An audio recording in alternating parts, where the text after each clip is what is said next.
السلام علیکم ناظرین، رحمت رمضان میں آپ کو خوش آمدید کہتا ہوں۔ امید کرتا ہوں آپ خیریت سے ہوں گے۔ ناظرین، معاشرے کی ایک اہم اکائی خاندان ہے۔ قرآن پاک میں اللہ تعالیٰ نے جہاں فرد کو ذاتی حیثیت کے حوالے سے احکامات دیے، وہاں بہت سی ایسی جگہ بھی موجود ہیں کہ اہل و عیال کے حوالے سے بھی احکامات دیے گئے، اور اسلام میں نکاح کو خاندان کا بنیادی جز قرار دیا گیا، اور نکاح کی اہمیت اور اس کی جو افادیت ہے وہ اس بات کا اندازہ لگایا جا سکتا ہے کہ آقا علیہ السلام نے فرمایا کہ نکاح نصف دین ہے۔ تو اس سارے معاملے میں اسلام میں خاندانی نظام کیا ہے؟ آج کا خاندانی نظام کیا اسلام سے مطابقت رکھتا ہے یا متصادم ہے؟ اور ہم نے جسے اسلامی نظام سمجھ لیا ہے، کیا وہ اسلامی نظام ہے بھی یا نہیں؟ اسی بارے میں بات کرنے کے لیے ہمارے ساتھ آج موجود ہوں گے پروفیسر محمد خالد پراچا صاحب۔ اس سے پہلے کہ ہم باقاعدہ گفتگو کا آغاز کریں، باقاعدہ اپنے موضوع کی طرف آئیں، میں درخواست کروں گا جناب محمد شہباز رضا قادری صاحب سے کہ آج اس خصوصی نشریات کا آغاز نعت رسول مقبول سے فرمائیں۔ جی حاضی ہے در دولت پہ گدا، سرکار توجہ فرمائیں، سرکار توجہ فرمائیں، محتاج نظر ہے حال میرا، محتاج نظر ہے حال میرا، سرکار توجہ فرمائیں، سرکار توجہ فرمائیں۔ اور میں کب آنے کے قابل تھا، رحمت نے یہاں تک پہنچایا، میں کب آنے کے قابل تھا، رحمت نے یہاں تک پہنچایا، سرکار پہ تن من جان فدا، سرکار پہ تن من جان فدا، سرکار توجہ فرمائیں، سرکار توجہ فرمائیں۔ اور میں کے ستم اپنی جا پہ قرآن سے جاؤں گا سن کے، میں کے ستم اپنی جا پہ قرآن سے جاؤں گا سن کے، آیا ہوں بہت شرمندہ سا، آیا ہوں بہت شرمندہ سا، سرکار توجہ فرمائیں۔ سبحان اللہ، ماشاء اللہ۔ گفتگو کا باقاعدہ ہم آغاز کریں گے، لیکن اس سے پہلے بریک لینی ہے، بریک کے بعد حاضر ہوتے ہیں۔ وقفے کے بعد آپ کو ایک بار پھر خوش آمدید کہتا ہوں۔ پروفیسر محمد خالد پراچا صاحب بذریعہ ویڈیو لنک ہمارے ساتھ موجود ہیں، ان کی طرف میں چاہوں گا۔ پراچا صاحب، سب سے پہلے تو شکریہ آپ ہمارے ساتھ موجود ہیں۔ اسلام میں خاندانی نظام کے حوالے سے آج ہم گفتگو کر رہے ہیں، اور آج کا خاندانی نظام کیا ہے، اسلام میں خاندانی نظام کی کیا اہمیت ہے، سب سے پہلے تو اس حوالے سے ہمیں آگاہ کیجیے۔ جی، بسم اللہ الرحمن الرحیم۔ تو پہلے تو مجھے یہ بات بڑی اچھی لگی کہ آپ نے ایک ایسے ٹاپک کا انتخاب کیا جو آج کل زیر بحث نہیں آتا، اور جہاں بھی ہم بیٹھتے ہیں اس حوالے سے ہم تجاویز سنتے ہیں، شکوے سنتے ہیں، تجاویز سے زیادہ شکوے سنتے ہیں اور پھر خاموش ہو جاتے ہیں۔ اچھا جی، اسلام نے خاندان کو کسی طرح ڈیفائن نہیں کیا، لیکن قرآن مجید میں انسان کے 3 رشتے جو ہیں وہ بیان کیے گئے ہیں، اور ان 3 رشتوں سے ہی انسان کا اور یہ ہماری زمین کا اور دنیا کا خاندانی نظام چلتا آیا ہے اور چل رہا ہے۔ پہلا رشتہ انسان کے ماں باپ اور ان کے رشتہ دار ہیں، یعنی جسے ہم ددیال بولتے ہیں، اور دوسرا رشتہ والدہ اور اس کے والدین یعنی جسے ہم ننیال بولتے ہیں، اور تیسرا لفظ قرآن مجید میں سسرال سہرا کا رشتہ بولا گیا ہے، سسرالی رشتہ دار۔ کیونکہ انسان نے جب سے دنیا میں قدم رکھا ہے اور پہلے انسان سے لے کے آخری انسان تک یہ جو تناسل کا رشتہ ہے یا نسل انسانی کے آگے بڑھنے کا رشتہ ہے، یہ پھر ایک تناسل کا یا ایک نئے رشتے کا تقاضا کرتا ہے، اور اسلام نے اس رشتے کو مضبوط اور مربوط کیا ہے سسرال کے ساتھ اور ایک خاتون کے ساتھ اور نکاح کے بندھن کے ساتھ۔ اب ایک مرد اور ایک عورت نکاح کے بندھن کے ساتھ زندگی کا آغاز کرتے ہیں، اور ان کے والدین اس خاندان کو ساتھ مل جاتے ہیں، اور پھر اس انسان کے لیے یہ حکم ہے کہ وہ اپنے خاندان کے لیے اپنی بیوی سے محبت کا رشتہ قائم رکھے، اور اپنے بچوں کے ساتھ اللہ تعالیٰ نے خود بطور احسان ذکر فرمایا کہ میں نے دلوں میں رافت اور محبت رکھی ہے، اور پھر اس کے بعد والدین کے ساتھ رشتہ جوڑا ہے کہ ان کا احترام کرو، اور ماں کے لیے تیری ماں تیرے بہترین سلوک کی ماں اور تیری ماں، اور اس کے بعد ان کے رشتہ داروں کے ساتھ حسن سلوک کا اللہ تعالیٰ نے حکم دیا ہے۔ تو یہ حکم اگرچہ براہ راست ہمیں نہیں دیے گئے کہ فلاں کے ساتھ ایسا کرو، فلاں کے ساتھ اس طرح جڑ جاؤ، لیکن ایک احکامات کی سیریز میں اگر ہم سارے احکامات کو ملا کے دیکھیں تو اللہ تعالیٰ نے اور اللہ کے رسول اکرم صلی اللہ علیہ وسلم نے ایک مضبوط خاندانی نظام کے اور ایک مربوط رشتہ داری کے سارے تقاضے ہمارے سامنے بیان راجہ کیے صاحب، ہیں۔ یہ سارے تقاضے جس طرح آپ نے بھی بیان کر دیے کہ یہ ہمارے رشتے ہیں، ننیال ددیال ہیں اور والدین ہیں، اس سے آگے رشتے شروع ہوتے ہیں۔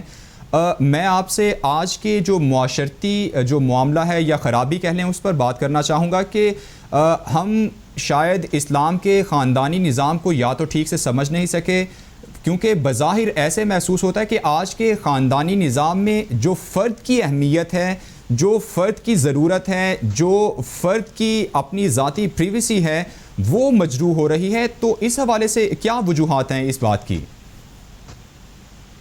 اچھا جی، آپ نے نا 2-3 باتیں ترتیب میں میرے سامنے رکھ دی ہیں۔ اب میری ترتیب آگے پیچھے ہو جائے تو آپ پھر یاد کروا دیں۔ جی جی، آپ نے ایک بات کی ہے پریویسی کی یا نجی زندگی کے تحفظ کا حق۔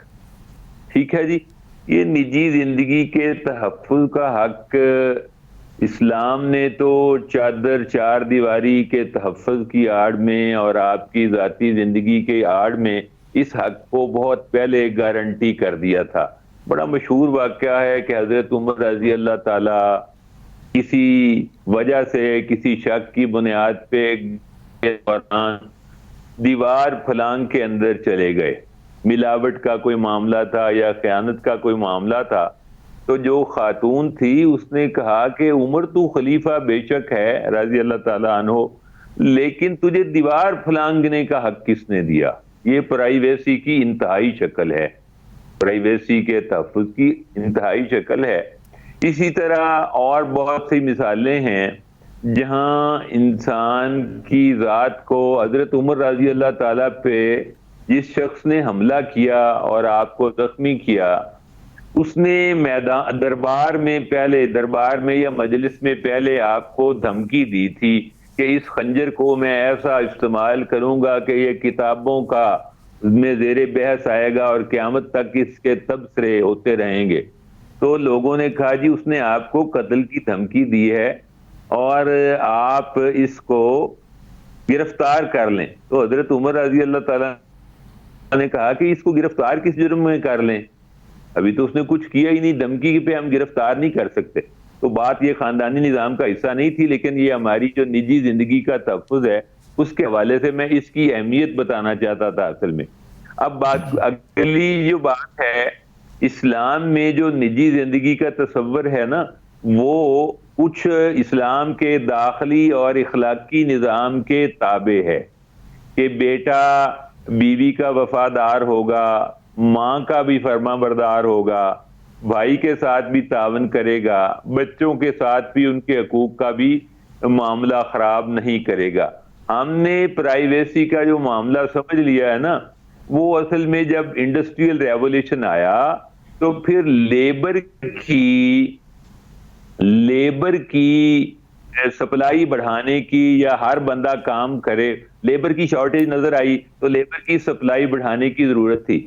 اس زمانے میں مرد اور عورت کو کام کرانے کے لیے میدان میں لانا تھا, تو اس کو فلسفیانہ طور پہ جائز قرار دینے کے لیے آزادی کے تحفظ کو اور حق کے آزادی کو لامحدود کر دیا گیا کہ عورت اگر رات کو کام کرتی ہے تو یہ اس کو آزادی حاصل ہے, اور آدمی اگر گھر سے باہر رہتا ہے, کہیں جاتا ہے, کہیں آتا ہے, تو اس کو بھی آزادی کی چھتری فراہم کر دی گئی کہ تم اپنی مرضی سے اپنی صلاحیت کو استعمال کرنے میں آزاد ہو. اس کے مقابلے میں جو اسلامی تعلیم تھی وہ تو یہ تھی کہ گھر کے آنگن کو وسیع جانو, گھر کے آنگن کو مطلب کہ اپنا قیام گھر میں بڑھاؤ تاکہ تمہارا گھر کے معاملات پہ تمہاری نظر بھی ہو اور گھر والوں سے تمہارا رشتہ مضبوط بھی ہو, کہ کوئی مجبوری نہ ہو عورت کو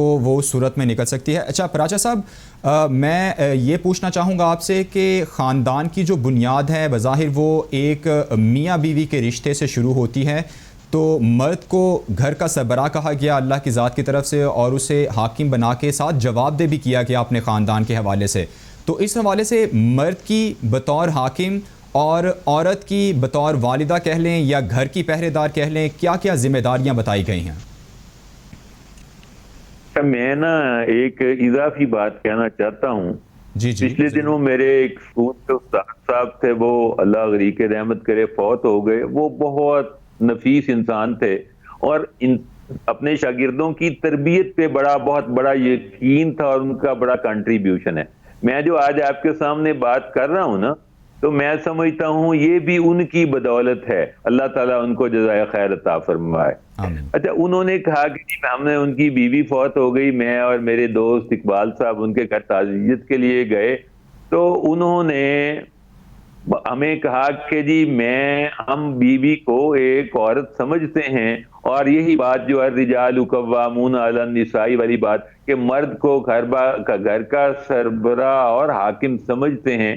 انہوں نے کہا جی یہ بات آزاد کے اعتبار سے اچھی ہے کہ آدمی کماتا ہے, لاتا ہے, باہر کی دنیا سے انٹریکٹ کرتا ہے, اور قانوناً بھی ایک ضرورت ہوتی ہے یا اخلاقاً بھی ضرورت ہوتی ہے کہ کسی کو ذمہ دار بنانا ہے تو اس کو کوئی ٹائٹل بھی کان پر کرنا پڑے گا. اچھا, انہوں نے کہا عملاً جو بات ہے کہ میں اس وقت عمر کی جس سٹیج پہ ہوں, تو میری سٹیج یہ ہے کہ میری بیوی ہی میرے گھر کا قوام تھی, کہ وہ زیادہ پڑھی لکھی ہونے کی وجہ سے فعال تھی اور میں مقابلے میں بیمار تھا. وہ میرا ڈاکٹر بھی تھی, میری نرس بھی تھی, میرا فرینڈ بھی تھی, میرا دھوبی بھی تھی, میرا کسٹوڈین بھی تھی, میرا ایڈوائزر بھی تھی. اور انہوں نے کہا میری بیوی کا فوت ہونا ایک فرد کا فوت ہونا نہیں, میری 8-10 حیثیتیں متاثر ہوئی ہیں, اور میں آج اپنے آپ کو وہ شخص محسوس کرتا ہوں جو چوک چوراہے میں باہر بیٹھا ہے اور ارد گرد کے لوگ اسے دیکھتے ہیں اور گزر جاتے ہیں, اور they are not concerned about me. صحیح. اچھا پراچا صاحب, ایک تو آج کا جو خاندانی نظام ہے, اور میں خصوصاً بات کرنا چاہوں گا آج کی جوائنٹ فیملی سسٹم میں جو کچھ ہمیں خرابیاں نظر آتی ہیں, کہیں اس کی اچھائیاں بھی نظر آتی ہیں, تو یہ جوائنٹ فیملی سسٹم کی کیا حیثیت ہے اسلام میں؟ اچھا, اسلام کا جو جوائنٹ فیملی سسٹم کا کنسیپٹ ہے وہ ویسا نہیں ہے جو ہم نے اپنے معاشرے میں رائج کیا یا طاری کیا ہوا ہے. یہ ایک بڑے گھر کا تصور اور بڑی بہو کا تصور یہ ہندوستانی معاشرے کا حصہ تھا، اور بڑے بیٹے کا تصور یہ ہندوستانی معاشرے کا حصہ تھا. اسلام میں ہر فیملی یونٹ جو ہے وہ فیملی یونٹ ہے، اور اس میں مرد کے اور بیوی کے جو حقوق ہیں وہ خاوند کی نسبت سے ہیں، اور اس کے فرائض بھی خاوند کی نسبت سے ہیں. ٹھیک ہے، بہت شکریہ. پروفیسر محمد خاراچہ صاحب ہمارے ساتھ موجود تھے. اسلام کے خاندانی نظام کی اہمیت پر بات جاری تھی، اور بلا شبہ خاندان ہی وہ اکائی ہے جہاں سے آگے معاشرہ تشکیل پاتا ہے، نسل انسانی جو ہے وہ فروغ پاتی ہے. ابھی ایک وقت ہوا ہے بریک کا، بریک کے بعد حاضر ہوتے ہیں. بریک کے بعد آپ کو ایک بار پھر خوش آمدید کہتا ہوں. ابھی آقا علیہ السلام کی مدد سرائی کے لیے میرے ساتھ محسن فیاض موجود ہیں. اس شخص کی، اس ذات کی مدد سرائی کیوں نہ کی جائے کہ جس کی خود خالق کائنات مدد کر رہا ہے، اور جن پر مسلسل درود بھیجے جا رہا ہے. کیسا خوبصورت منظر ہے کہ خالق خود ہی اپنی تخلیق پر نازاں ہیں. کیا اوصاف ہوں گے اس شخصیت کے کہ جو مالک ہے، جو مصور ہے، وہ خود ہی اپنی مصوری پہ نازاں ہیں اور فدا ہو چکا ہے. اور انہی پر درود و سلام بھیجنے کے لیے، ان کی مدد سرائی کے لیے میں گزارش کروں گا جناب محسن فیاض صاحب سے کہ ثناخوانی کیجئے اور ہمارے دلوں کو عشق محمد سے منور فرمائیے. اے رسول امین، اے رسول امین، خاتم المرسلین، اے رسول امین، خاتم المرسلین، تجھ سا کوئی نہیں، تجھ سا کوئی نہیں، ہے یہ اپنا عقیدہ، ہے یہ اپنا عقیدہ، بصدق و یقین، تجھ سا کوئی نہیں، تجھ سا کوئی نہیں، اے رسول امین. دست قدرت نے ایسا بنایا تجھے، جملہ صاف سے خود سجایا تجھے، اے ازل کے حسین، اے ابد کے حسین، اے ازل کے حسین، اے ابد کے حسین، تجھ سا کوئی نہیں، تجھ سا کوئی نہیں، اے رسول امین. بزم کونین پہلے سجائی گئی، پھر تیری ذات منظر پہ لائی گئی، سید الاولین سید الآخرین، تجھ سا کوئی نہیں، تجھ سا کوئی نہیں،